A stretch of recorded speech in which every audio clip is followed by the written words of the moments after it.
large economy है in which we are going to study about the economic issues at a very large level. So simply if you want to learn the define of the macroeconomics, that is very simple.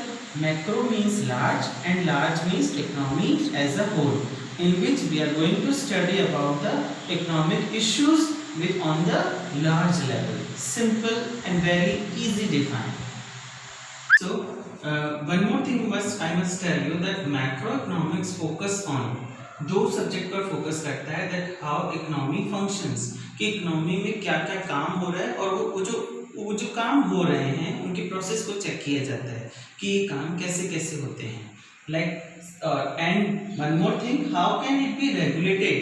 अब ये जो काम हो रहे हैं इन्हें regulate करना है और रेगुलेट इस तरह से करना है दैट सोशल वेलफेयर मैक्सिमाइज्ड, ताकि सोशल वेलफेयर हो सके. मैंने आपको 11th में पढ़ा चुका हूँ दैट मैक्रो में हमने पढ़ा है that in India we find the mixed type of economy. It means in some parts there is totally are in the hands of the government and some parts are in the hands of the private sector.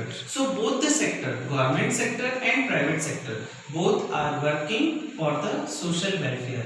How we can we must note that things that private sector is not for social welfare, it is only for the profit maximization. Private sector जो होता है वो केवल profit maximisation के लिए काम करता है. इसीलिए in India some of the productions are in the hands of the government so that social welfare is maximized. So in macroeconomics macroeconomics also focus on the social maximization part. So and the first point is about how economic functions. Economy का functions हम इस तरह से पढ़ रहे हैं कि that we have studied in 9th class, 10th class and 11th class that there are the 3 sectors of the production, primary, secondary and tertiary level.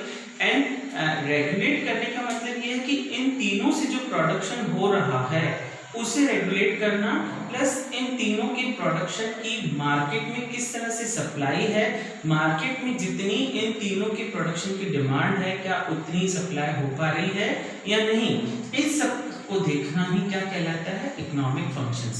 We are going to study in macroeconomics also the AS and AD, aggregate demand, aggregate supply. We will study about this concept, but we need to focus like that macroeconomics also functions the how economic functions. And yes, here we are having the difference between the macro and micro. Macro means large means economy as a whole, in which we are going to study about the national income and expenditure and employment. But in micro is an individual theory. It means a single consumer, single producer. In micro we are going to study about the individual, single producer. So basic difference are like that. In macroeconomics is an individual theory. जैसा कि आप पढ़ चुके हैं 11th class में, consumer demand consumer और producer का factors of productions पढ़ चुके हैं. तो इंडिविजुअल का मतलब है इसमें हम एक सिंगल कंज्यूमर के बारे में पढ़ते हैं, सिंगल प्रोड्यूसर के बारे में पढ़ते हैं. But in macro we are going to study about the large level of economic issues. Like we are going to study about the macro means large means economy as a whole. It means जो whole study करते हैं. अब whole study में मैंने आपको पहले ही बताया है that in which we are going to study about the national income, expenditures and employment. And one more thing, that one more difference, that is in microeconomics we are going to study about the price of goods and factors of production. जहाँ पर हमने पढ़ा था market equilibrium में किसी भी determine किया था हमने किसी प्राइस को और डिमांड एंड सप्लाई के इंटरसेक्शन से, सेम उसी तरह से हमने फैक्टर्स ऑफ प्रोडक्शन का की प्राइस को भी पता किया था. Land, labour, capital, entrepreneurship, basic laws से एंड वेरिएबल प्रोपोर्शन से, लाइक उसी तरह से. But in macro economics we are going to study about the expenditure and employment. It means macro economics affect करता है देश के एम्प्लॉयमेंट को, देश की नेशनल इनकम को, यानी प्रति व्यक्ति आय को। But in micro economics that price of goods and factors of production are decided. So these are the difference between the macro and the micro that we need to study these types of difference. That simply if we follow the concept that macro means large means economy as a whole, and micro is an individual theory, single theory. It means in which we are going to study about the single consumer or single producer. अगर हम इन दो चीजों को याद रखेंगे ना, तो बाकी सारे डिफरेंसेस हमें अपने आप से ही माइंड में सेट हो जाएंगे।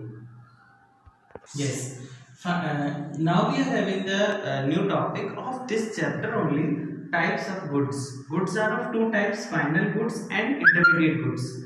First we are having the final goods. Final goods are those goods which have crossed the process of the production. It means they have crossed the boundary of the production, and now these type of goods are used by the final user. अब final goods ऐसी goods होती है जिन्होंने boundary line of production पूरा कर लिया है, और अब इन यूज को फाइनल यूजर के द्वारा यूज किया जाता है।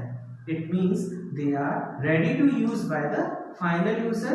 इट मींस अब इनका कोई भी प्रोसेस ऑफ प्रोडक्शन बाकी नहीं है। क्यों रुका? फाइनल गुड्स के एग्जांपल्स मैंने लिखे हैं, like milk is used by household जब मिल्क को यूज करता है तो वो उसके लिए फाइनल गुड्स होती है ना। वेजिटेबल्स यूज कर रहा है या मिल्क यूज कर रहा है या घर में काम करने वाली ऐसी चीजें यूज कर रहा है जिनको वो अंतिम उपभोक्ता है, मतलब लास्ट यूजर, फाइनल यूजर है। तो इस तरह की जो चीजें होती है वो फाइनल गुड्स में आती हैं। सेकंड कैपिटल गुड्स ये तो हैं कंज्यूमर गुड्स हैं जो कि हम हाउसहोल्ड्स यूज कर रहे हैं, like milk, and that is one is machinery is that capital goods जिससे हम फर्म्स में यूज करते हैं, यानी it is used by the firms for the process of the production. अब मशीनरी से वो प्रोडक्शन स्टार्ट कर रहे हैं। मशीनरी अपने आप में एक फाइनल गुड है जिससे वो आगे और फाइनल गुड्स को बना रहे हैं उनमें प्रोसेस करके। लेकिन एक मशीनरी को देखा जाए तो मशीनरी क्या कहलाएगी? फाइनल गुड्स, क्योंकि उसका एंड यूजर कौन है? फर्म। एक एंड यूजर का कंसेप्ट एक बहुत ही अच्छा कंसेप्ट है जिससे आप किसी गुड को फाइनल गुड्स और इंटरमीडिएट इजीली डिफाइन कर सकते हैं। इंटरमीडिएट गुड्स भी अपन पढ़ेंगे अभी, लेकिन मैं वन लाइन में अगर उससे बताऊं तो intermediate goods are those goods which do not cross the boundary line of production, they are still in the process of the production. यानी इंटरमीडिएट गुड्स ऐसी गुड्स होंगी जिन्होंने प्रोसेस ऑफ प्रोडक्शन कंप्लीट नहीं किया है और अभी भी उनसे और चीजें बनाई जा रही है। अब देख रहे हैं आप ये मिल्क। अब मिल्क जब हाउसहोल्ड यूज करता है तो वो उसका फाइनल यूजर है, लेकिन इसी मिल्क को अगर एक मिठाई वाला यूज करता है तो उसके लिए ये फाइनल गुड नहीं। अब मिठाई वाले के लिए ये मिल्क क्या बन गया? इंटरमीडिएट गुड्स, क्योंकि मिठाई वाले ने उस मिल्क का मिठाई बनाया और उस मिठाई को सेल किया। हमने ये पढ़ा था कि फाइनल गुड्स ऐसी गुड्स होती है जिन्हें वापस रीसेल नहीं किया जा सकता। They are not for the resold. Final goods are not for the resold, but intermediate goods are those goods which are used for the resold. लेकिन अब मैंने ये जो बात बताया नया कंसेप्ट है, दैट इज एंड यूजर। अगर हमें एंड यूजर पता है तो हम डिफाइन कर सकते हैं कि वो फाइनल गुड है या इंटरमीडिएट गुड। अब मैंने लिखा milk is used by household, तो you simply understand sir that is final good. But मैंने ये कहा that milk is used by the mithai wala for process of production, for मिठाई बनाने के लिए, तो आप कहेंगे कि सर नहीं, दैट मिठाई वाले के लिए वही मिल्क इंटरमीडिएट गुड होगा। क्यों? क्योंकि वह उसे प्रोसेस ऑफ प्रोडक्शन में लाएगा और उससे फर्दर कोई प्रोडक्ट बनाएगा। Yes, intermediate goods are those goods which are used for sale, which are for resale.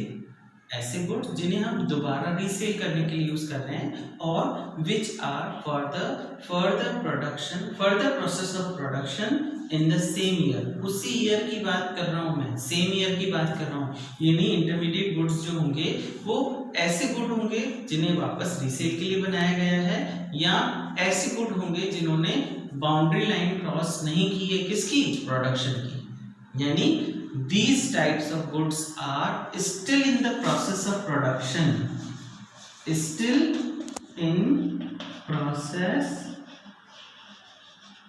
of production, जो फर्दर प्रोसेस प्रोडक्शन के लिए बनाए गए हैं, एंड और क्या बोला मैंने, और फॉर रीसेल के लिए बनाए गए हैं। ऐसे गुड्स जो हैं वो रीसेल के लिए बनाए गए हैं। लाइक अभी मैं एग्जांपल दे रहा हूँ, like milk is used bye producer for, मिठाई वाला कह सकते हैं अपन, फॉर स्वीट्स बनाने के लिए। तो वही मिल्क इंटरमीडिएट गुड बन जाएगा जब उसे कोई मिठाई वाला या हलवाई यूज कर रहा है। और इसी मिल्क को अगर किसी डेयरी फर्म ने लिया, खरीदा है ना। आपको पता है कि डेयरी फर्म्स क्या करती है, जितने भी दूध बेचने वाले होते हैं उनसे दूध खरीदती है। अब डेयरी क्या उसे खुद काम में लेती है? नहीं। तो मैंने again I am telling you that final user, you need to identify the final user. If you are able to identify the final user, you can easily identify the final goods or intermediate goods. So for dairy farm, the milk is used for intermediate goods. It means what they will do, they will pack the milk in plastic bags and they will resell these. So simply the intermediate goods are those goods which are used for the process of the production, which do not cross the final process of the production line, and that good are used for